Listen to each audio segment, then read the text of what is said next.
रायगडावर शिवरायांच्या समाधीवर आपला माथा टेकला की हा जन्म सार्थकी लागला अशी भावना प्रत्येक शिवभक्ताची असते।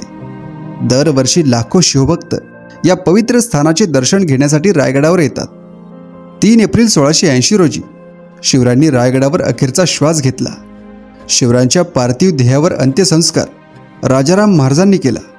यावेळी शिवरक्षा व अस्थी जगदीश्वर देवळाच्या जवळ पुरण्यात आल्या व त्या ठिकाणी दगडी चौतारा उभारण्यात आला। रक्षेचा काही भाग काशी, रामेश्वर अशा तीर्थक्षेत्रांमध्ये विसर्जित करण्यात आला। ज्या स्थळी परमप्रतापी छत्रपती शिवाजी महाराज समाधीस्थ झाले ते समाधीचे स्थान जगदीश्वर देवळाच्या पूर्वेस आहे। समाधी अष्टपैलू असून चिरेबंदी आहे।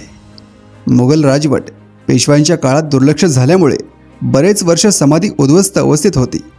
कुणी लोभी दृष्टाने द्रव्य लाभाच्या आशेने तिचे धोंडे उखडले होते।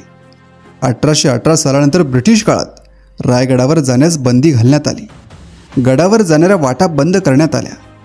100 वर्षे गडावरचे भोळे बाबडे गुराखी सोडले तर हे पवित्र स्थान विस्मरणात गेले होते। 1870च्या दशकात महात्मा ज्योतिबा फुलेंनी पायी वाटा शोधल्या आणि ते रायगडावर पोहोचण्यात सफल ठरले। तिथे त्यांना शिवरायांची समाधी दिसून आली। त्यांनी हे पवित्र स्थान जगाच्या पुन्हा प्रकाशात आणले।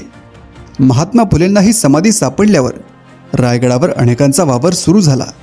यात विशेष म्हणजे ब्रिटिश अधिकाऱ्यांचा समावेश होता। 1883 साली मुंबईत छापण्यात आलेल्या जेम्स डग्लस यांच्या अ बुक ऑफ बॉम्बे या पुस्तकात पान नंबर 433 वर समाधीच्या पडझडीचे वर्णन केले आहे आणि छत्रपती घराण्याचे वंशज, पेशवाईंचा कारभार या सर्वांना समाधी स्थानाला अशा दुरावस्थेत आणल्याबद्दल दोष दिला आहे। याच काळात महात्मा फुलेंनी शिवसमाधीचा जीर्णोद्धार करण्यासाठी जनजागृती सुरू केली, निधी गोळा केला। 1895 साली लोकमान्य टिळकांनी शिवजयंतीची चळवळ निर्माण करून शिवसमाधीच्या जीर्णोद्धाराच्या मोहिमेला वेग दिला।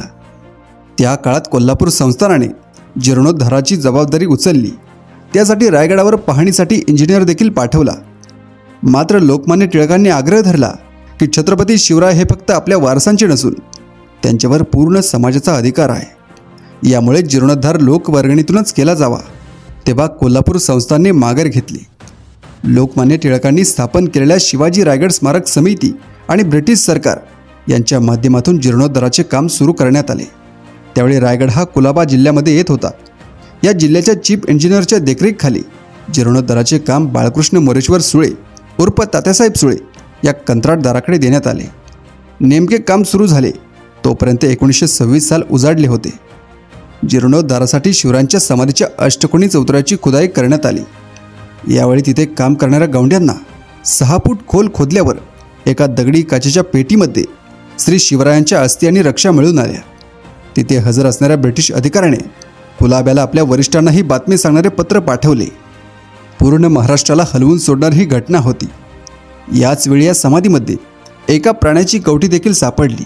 पुढे ती कवटी कलकत्त्याला फॉरेन्सिक रिपोर्टसाठी पाठवल्यावर कळाले की ती कवटी कुत्र्याची नसून एका ऊद मांजराची आहे। शिवकाळानंतर जेव्हा समाधी भग्नावस्थेत गेली त्यावेळी एखाद्या छिद्रातून हे ऊद मांजर तिथे गेले असणार व अडकून मेले असण्याची शक्यता आहे।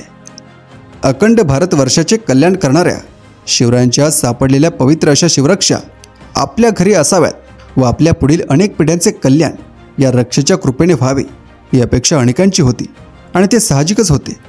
कंत्राटदार सुळेंनी छत्रपतींच्या रक्षेपैकी थोडीफार रक्षा काढून घेतली। शिवाजी रायगड स्मारक समितीचे सदस्य असलेल्या महाडच्या महादेव वडके यांनी देखील ही रक्षा आपल्याकडे ठेवून घेतली। दुर्गमित्र ज्येष्ठ लेखक गोनी दांडेकर यांच्याजवळ ही रक्षेचा काही भाग होता। कोल्हापूरच्या राजवाड्यात शिवरक्षेचा काही अंश पाठवून देण्यात आला। याबद्दल कोल्हापूरच्या छत्रपतींनी लिहिलेलं पत्रसुद्धा उपलब्ध आहे। काही वर्षातच समाधीच्या जीर्णोद्धाराचे काम सिद्धीस पोहोचले। मूळच्या अष्टकोनी चौतऱ्यावरच त्याहून लहान दुसरा एक अष्टकोनी चौतरा बांधण्यात आला। चौतऱ्यावर जाळीदार कठडे बसवले होते। चारही बाजूने समाधीवर जाण्यासाठी वाटा ठेवण्यात आल्या। या चौतऱ्याच्या मध्यभागी सुबक अष्टकोनी छत्री उभारली आहे। 8ही बाजूंना 8 प्रवेशद्वार आहेत। मधल्या लहान चौतऱ्यावर शिवरायांची अष्टधातूंची उठावदार प्रतिमा बसवली आहे। अष्टकोनी मुद्रा, अष्टप्रधान मंडळ, अष्टराज्ञी असणाऱ्या शिवरायांची स्मारक छत्री अष्टकोनी असावे हा एक सुंदर योगायोग।